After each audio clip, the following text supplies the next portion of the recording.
isn't it weird how eye contact is almost awkward? You ever make eye contact with someone in public and then you both just look in any other direction? Especially if you know the person and you don't want to talk to them. You just weren't prepared to see them.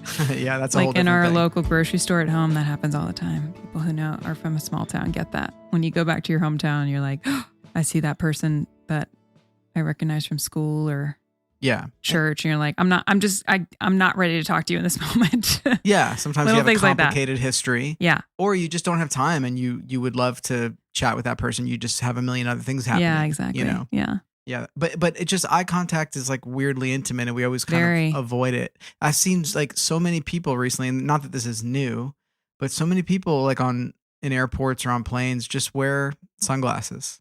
Really? I haven't really noticed that. Yeah, and I've noticed AirPods because I do that. But yeah, for sure. But it's kind of nice if you just really want to check out. If you wear sunglasses and AirPods and maybe a hoodie, like you're in your own world. Yeah, you know what I mean. I mean that's what I loved about COVID is being able to just put on a mask and literally kind of like hide away from society or just I don't know why. Why do you want to hide? I mean. That's a really good question. I think that there were some days where I just felt like I want to be checked out from the world. Yeah. I want to be like in my own headspace, which is why AirPods are really nice because you can put on noise cancellation, but especially with masks and COVID, like it was just literally, it felt like no one will recognize me. I am completely anonymous. Not that people recognize you, but you know what I mean? Like what if you randomly run into somebody at the grocery store like we're talking about? And for whatever reason, I just like wanted the ability to shut that off. Sure. And just be in my own little world. Yeah. Well, I mean, that's what's nice. Like I'm saying with the AirPods and the sunglasses, it's the same thing. If you're walking through the airport or something, I mean, I know it's like kind of tacky to wear sunglasses inside, but it's also not. Sometimes you're just like, I don't really want to engage. You know, sometimes I'm just like, I'm not having a great day. I don't like it, or this is all very overstimulating. Yeah. And there's a lot of noises, there's a lot happening. And like sometimes I'm walking through security at the airport and I'm like, I'm so overstimulated right now. I want to just check out. So true. So I get it sometimes, but eye contact is weirdly intimate. And that's what the sunglasses help you to basically avoid. You can go the entire day without having to have an interaction. Like you might look at people in the eyes, but they can't tell if you're looking at them in the eyes. So you know what I mean? So that you don't have to just deal with it. But it's like, I was thinking about it in our neighborhood. We have these long straight sidewalks. Yeah. Really good walking neighborhood. We have a phenomenal walking neighborhood. And we go on walks pretty much every day. Yeah. I mean, sometimes weather, is weather not dependent, cooperative, but yes, pretty much we go on walks every day. Rain or shine, summer, winter, whenever. Yes. Yep. Yeah. And on the long straightaways, if somebody's walking towards you, the neighborhood has a lot of hills and a lot of curves, but there's a couple of long straightaways. Yeah. And if somebody's walking towards you, they could be like a quarter mile away and you can see them and they can see you. Yeah. So you're walking towards each other. And then there's it's almost like there's an etiquette where like some people are just going to keep their eyes down and just pass you by. Yeah. But some people, they kind of realize like, at 20 paces from each other, you kind of look up and maybe make eye contact. Yeah. And then you acknowledge that maybe. you see that person. And then, 10 paces from each other, you kind of look up and you kind of smile. Yeah. And then maybe 5 paces, 4, 3, 2, as you're passing. You say hi. Maybe you say hello. Or you give a little head nod. Or a head nod. Yeah. But I always say hi. I default to hi. I don't feel like you do, but I do. No. But you don't want to, I think it's creepy to maintain eye contact that whole time. Yeah. So if you make eye contact at 30 paces and you're still trying to make eye contact. Someone else would break that would be very creepy. If I was walking and someone was maintaining eye contact with me from like that far away, I would turn around and run. I'm sorry, I would. Right. That would freak me out. And meanwhile, they could have just been listening to a podcast that was encouraging them to make more eye contact. Yeah. No, I mean, okay. Yeah, maybe they were like, I'm really going to try to make more eye contact and just connect, and I maybe connect to the people around me. Yeah. So maybe they've been wearing sunglasses for like a month. They finally come out of the woods and then they're looking at you in the eye and then you run away. Well, I get it. They got to learn that lesson. It's creepy. Yeah, it is. I know it is. I know there is a strange, but you're right. There's a strange level of intimacy with eye contact for sure. Yeah, that's interesting. So today's episode is on communion, the song Communion, which is my favorite song on the record. It's also my favorite song. I personally feel like you aren't allowed to have the same favorite song as me, but it's fine. No, that's great. I agree. So you can absolutely pick a new one. I love all of them, so it's fair fine. enough. It's like choosing between my children. But yeah, I love this song. It's such a great. I mean, Communion honestly is about intimacy, right? It's about, what is that Thomas Merton quote? I think I sent it to you so that we could talk about it in this podcast. Maybe that's a good place to start. The deepest level of communication is not communication, but communion. It is wordless. It is beyond words. It is beyond speech, and it is beyond concept.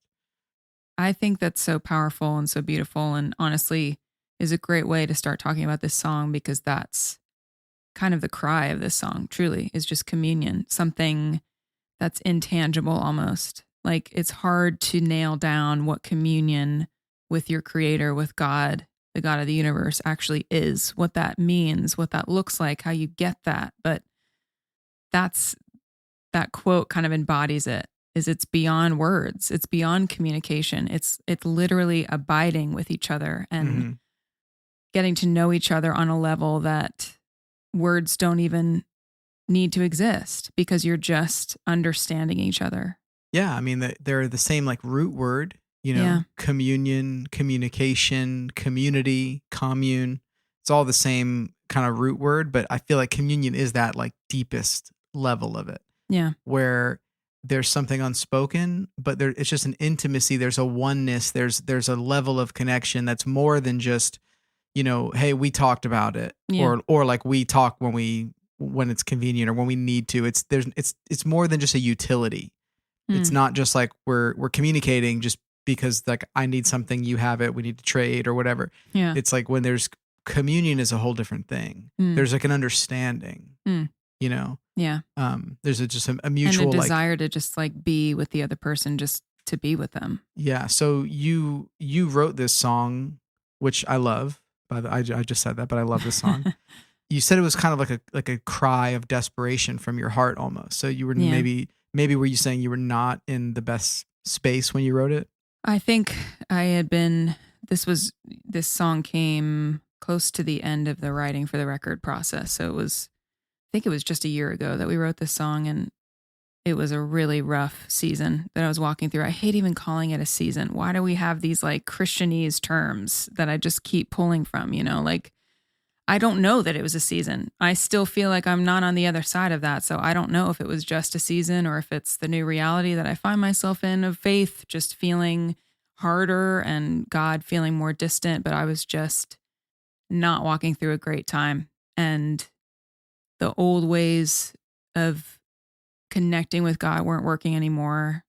The ways that had always been like tried and true, prayer tools or whatever, were tools for me to be able to access like deeper forms of meditation or whatever, just communicating with God. It just wasn't working anymore. And I was so frustrated and angry and confused, and mix that in with all kinds of other things that were going on in life at that time. And just like really, it came from such a kind of a dark place, And I remember walking into that riot and just feeling like, I do not care about ruffling any feathers. I have to be just completely honest with these two writers. I had never written with them before. And so normally in a situation like that, I would go in there kind of being like, how do I just keep the peace? Like, what are you thinking about things? What are you thinking? How do I not ruffle any feathers? How do I chameleon myself? And I just had zero ounce of that. Like I didn't have time for that. I just was like, this is where I'm at. Do you want to write from that place? Will you go there with me? And they totally met me there. And it's the sweetest song on the record, ironically. It's the most pure offering, I feel like, of a song that I've written in the last couple of years. Yeah, there's just such a sweetness to it. And I didn't expect that going in that day for sure. Yeah. I was like, we're going to write some angsty rock and roll, I'm in the pits of despair song. And this one like doesn't even, it doesn't even so have that peaceful. in it. Yeah. It's so peaceful. It's inviting. It's like, it's warm. I love it. I listened to it a couple of weeks ago. I was walking over the causeway in our hometown in Florida. You know, we have these causeways connecting the mainland to the beach side, and I was walking the bridge as we would often do, like around sunset or sunrise. And I was listening to this song, and it totally came alive for me in a new way. Mm. The line, show me your beauty in the morning light, in the painted sky, to see your heart in everything. Mm. That really struck me. And I don't even need to explore the theology of like the why that line strikes me. Like I think sometimes I would have been like, okay, so did God design the sunrise? Is the sunrise supposed to be telling me something? Like I would just kind of spin out of control with it. And instead of forcing it, I just kind of let that line hit me. Mm. And like you said, it was just such a sweet offering. Yeah. And I can hear the desperation, like the cry of desperation, maybe specifically in the bridge. Yeah. But that line just was such a warm line. Yeah. I just love that. Show me your beauty in the morning light, in the painted sky. Yeah. I want to see your heart in everything. Yeah. Honestly, what that reminds me of is just how easy it is to complicate things. Communication, communion, relationships, like it's so easy, especially when things are not working the same way that they always have, to just kind of be like, I have to solve this formula. I have to crack this code. I have to do more or be more or whatever. Like it feels, at least for me, it's just this temptation to like complicate it. But the truth is that we have to do the opposite of that. And what this song reminds me of is like the simplicity, getting back to the simplicity, getting back to finding God in a sunrise, in a sunset, like just abiding, just being, trying to enter into communion with our Creator just through being and living and breathing and like acting in life. You know what I mean? Like and operating in life. Creation points us to Him and speaks to His character. There is something about the beauty of a sunrise or sunset that is moving. Yeah. There just is. And if you're a person of faith, it just connects you to the Creator in a way that, again, I don't really have to spin my wheels trying to think about the theology of it. I just know it in my core. You know, what you were saying reminds me of a quote from a great author and priest, I think from Canada, Ronald Rolheiser. He said, prayer is relaxing into the goodness of God. And that's like so helpful for me, because sometimes prayer, I can think of it as something I have to do, like a state of doing rather than a state of being. Yeah, boxes to check off or whatever. Yeah. Yeah, and or formulaic, whatever. And so relaxing into the goodness of God. Like I just took a deep breath, like just hearing that. Yeah. Like dude, that's such honestly. It just takes the pressure off of your shoulders, you know? And not to say that communion and relationship doesn't take our action. It doesn't require our action. Totally. And us showing up to do it. But like that's probably the hardest step. The rest of it is truly learning how to, like you're saying, relax into the goodness of God. What does that mean? What does that look like for you? Like to actually do that, whether that's thinking about all the things we're grateful for and remembering God's faithfulness in our lives, or relaxing into the beauty of nature and just being with Him in the midst of that. Yeah. Or, you know, like, you can almost see it on people's faces when they have like a moment of ecstasy or bliss. Like, you know, you think of like the mystics in church tradition.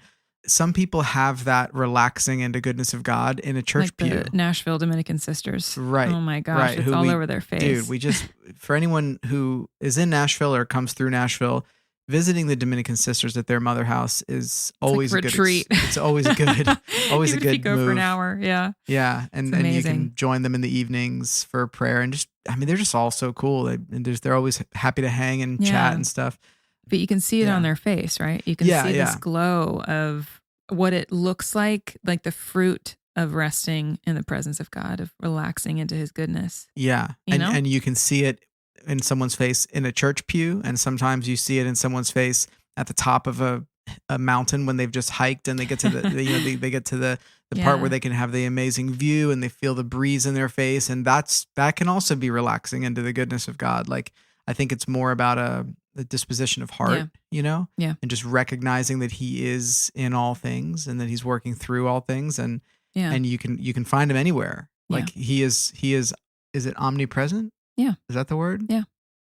I always feel like it should be pronounced omnipresent, which obviously it's not. But he is all places at all times. So prayer really is possible anywhere, and it does take work to develop a good prayer life. Yeah, for sure. It takes work to develop a good anything. Yeah. But I think the goal is almost to like work those muscles to the point where you can do it with relative ease. Yeah. It takes a great amount of effort to be able to relax into the goodness of God, but it's something to aim for. And it takes practice for sure. And rep counts for sure. Yeah. I think sometimes we mistake holiness for like following the rules. Like G.K. Chesterton said, let your religion be less of a theory and more of a love affair. And I think there is something to like, well, just the word obedience, for example. Sometimes we distill being a Christian down to, do you follow the rules? Yeah. If somebody were to ask me if I'm a Christian, my short answer would be yes. That would be my answer. But somebody might evaluate my life or evaluate my way of thinking or whatever and say, oh, you don't fit my definition of what it is to be a Christian. But my answer would be yes. But I would also say, I don't know if I believe perfectly. Like, I don't know that no, but is that faith, the goal? Well, not to me, no. But first of all, you're not going to see perfection in my faith. You're not going to see perfection in the way I live it. We're not going to see perfection in the way that anyone lives it. Right. So that part's not a surprise. But you see people who, even if they're obviously not living it perfectly, because who is, you do see people who it seems where the goal is to believe perfectly. Yeah. Like you're obviously not going to live it perfectly, but like you believe it. You believe all the right things in all the right way. And you believe everything in the right order of priorities of which it's supposed to be believed. And you believe scripture in the right way. That's very stressful. Well, to me, yeah. But so all that to say, sometimes we distill holiness down to how strictly you adhere to the faith, right? Yeah. I've always been interested by the fact that the word obedience, it doesn't mean like to blindly follow a command. Obedience, and I don't know if it's from the Latin or the Greek or the Hebrew, and I'm not smart enough, but I know I've read it, that the word obedience most closely translated means to listen attentively. I'm not saying that we don't have to obey God. We just have to, like, if you just think of it like, if like when you see a little kid listening to their parent, if they listen attentively to what their parent asked them to do, and then they do the exact opposite, I guess that's still technically disobedience. But I just think obedience is more than just I'm going to do what the good book says to do. Obedience is the practice of listening attentively to the Lord. And I think if you focus on listening to him attentively and making space in your life, making silence. I mean, how can you listen attentively without silence? Right. So making more space for silence and for listening attentively and listening closely. Yeah. I think obedience will be a natural fruit that comes from just putting yourself in that space. So for me, I try to stress less about, I'm going to get communion with God through being a perfect Christian and through doing all the right things and saying all the right things. And I don't try to think about that really at all. I try to make space to listen to him and listen for him. I let what comes from those times probably guide me more than I do like any stress about scrupulosity about how I, how I live my faith compared to how somebody else does. Yeah, that's really beautiful. And I really love that idea of listening. I forget who said this, that silence is the language of God. Maybe that was a Mother Teresa quote. She also said, in the silence of the heart, God speaks, which is so beautiful. And she's one of my girls. Yes. Mother yes. Teresa. Maybe it was Mother Teresa or Saint Teresa or Saint Therese or somebody who one said of the T's. Silence is God's first language. Okay. It might have been Saint Augustine. Who the hell knows? But who knows? You speak most effectively in your first language. You know what I mean? So it's like, yeah, God probably speaks most clearly in silence. For me, I think in my prayer life and my walk with God, in my desire to find communion with him lately, I've had to enter into silence because I've experienced silence from God more so now than ever before in my life. I mean, and I'm not trying to say that God would speak to me in this big booming God voice all the time, right? It was more him putting a scripture verse on my heart, or just feeling a prompting or a phrase or a vision in prayer or whatever. Yeah. As long as I've known you, you've had that type of just connection link and connection with him. Yeah, for sure. That's the way that he revealed so much to me. And in this last 2 years, it's felt like, honestly, it's completely dried up, and I haven't known what to do with it. Like I was saying earlier, in the writing of this song, I was not dealing with it well. I was really angry and struggling. But what it's forced me to do is to go back to silence and learn how to stay in silence and not get distracted and not think about a million things. And like literally it's actually been healing for me, I feel like, because silence is good for us. It's a good thing for us to sit in silence, not just for communion with God, but just even for our bodies, for our psyche, for our souls, our entire being, to just kind of like power down and have an awareness and be alive and be aware of your breath and all of those kinds of things. But to be able to enter into silence in a day and age when it's chaotic and noisy and we're constantly listening to a podcast or a episode of a show, or I mean, whatever it is. I'm listening to stuff all day long. I have my headphones in all day long. And this time has really challenged me to enter back into that and attempt to find him in the silence. And I have found him in the silence again. Well, he is in our songs and in our podcasts and in our media that we consume. He is in all of it. He is in a conversation with a close friend. He's in all of it. But I think he's, like most easily found in silence. I have some quotes I can hit you with that, and some of them will clear up the quote confusion from earlier. Okay. Henry Nouwen said, "Without silence, it is impossible to have a spiritual life." Whoa. St. John of the Cross was the one who said... Gosh, wow. Astonished by that, actually. That's pretty challenging. Without silence, it's impossible to have a spiritual life. Is that what you said? Yeah. Impossible. Impossible. Strong words from Henry. Yeah. St. John of the Cross is the one who said silence is God's first language. Okay. Wow, we were way off on that. Yeah. Whoops. Off by 1,500 years or something. Mother Teresa said, God is the friend of silence. God is the friend of silence. St. Ignatius of Loyola said, always try to keep your soul in peace and quiet. Always try to keep your soul in peace and quiet. A lot easier said than done. Peaceful and quiet environments are scientifically proven to foster less anxiety in the people in those environments than noisy, chaotic. Yeah. There's been studies done on that for sure. I've read them. I just can't quote them right now. Yeah. And then last one. Oh, by the way, these quotes, I think I jotted them down reading The Ruthless Elimination of Hurry. Oh man, that what book? A good book. Yeah, that's great. That's a great shout. Yeah, so these quotes I think came from that. And the last one, Cardinal Robert Sarah, at the heart of man, there is an innate silence. For God abides in the innermost part of every person. God is silence, and this divine silence dwells in us. God carries us, and we live with him at every moment by keeping silence.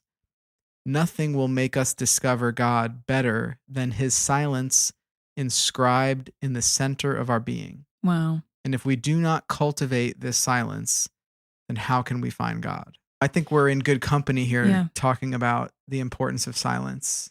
It reminds me of something that my friend Heather Kim said to me recently. Sweet friend. She's so wise. And she said, we have to redeem what silence is. Because, including myself, I think a lot of us, when we experience silence or feel silence from God, we can equate it with absence. I say this a lot, that silence does not equal absence. And all of these quotes are just showcasing that silence is God, is his language, is the way that he communes with us and where he meets us in the depths of our hearts and the place where we can kind of detach ourselves from all of these other things that so often are distracting or telling us who we are or where we're finding our identity or whatever it might be. All of these other things that take our focus away. Silence is the one place where we can just be in communion, meeting each other completely as we are, like transparent, everything that we're carrying, and just find each other in that space. Yeah, it reminds me of one of my favorite other lines from the song Communion. Remind my anxious soul to breathe you in and to be still again.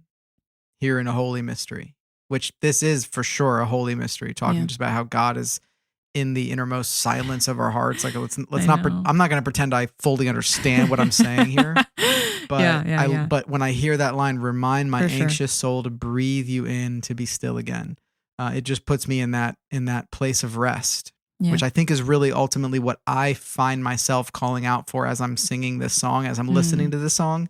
I just know I want to find my place of rest with him. And in the midst of an anxious day or an anxious week or an anxious quarter century, it's like, you know, that just is helpful. Yeah. There's so much I love about this song and its ability to kind of foster more thoughts than just the song itself, like has just happened with us. Yeah. I'm curious to know about production because I love this song. Ben Shive produced this one. Okay. It, yeah. Crushed it, obviously. Yeah. This was a special one because as soon as I showed it to him, the day I showed it to him, he was like, "Oh, I know exactly where I'm going. And he started building the track.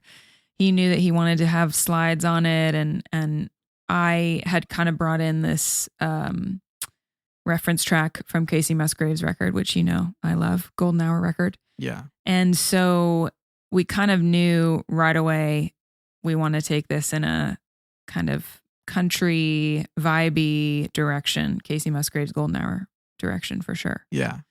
And that's how it turned out, and layered vocals on it. And it's such it never gets huge. I don't know. It's just a really sweet experience. Yeah. Sweet ride from start to finish, you know? It's great. It's definitely a great homage to that Golden Hour record, which we both love and have listened to a million times. One of our code records. And it's a beautiful song. I love it. I hope anybody listening to this will go and check out the song Communion after. And I don't even think we didn't even scratch the surface of it here today, but I know we didn't, but I think this is good enough for now. Yeah. Maybe that should be the title of our podcast. Good Enough with Sarah and Dom. For now. Yeah, I like that. Good enough for now. I can be like, welcome to Good Enough. And you can go, for now. All right. We've already got it. Tagline and all. All right, cool. Thanks, Sarah, for joining me in studio today. Thanks for having me, Dominic. All you out there, go listen to Communion and take a moment to just breathe in deep today, y'all. What do you think about that? Yeah. Take a deep breath. I'll end with a Richard Rohr quote. Silence is in and of itself a state of being. It is a reality in and of itself. Everything came out of that silence. So do with that what you will. Beautiful.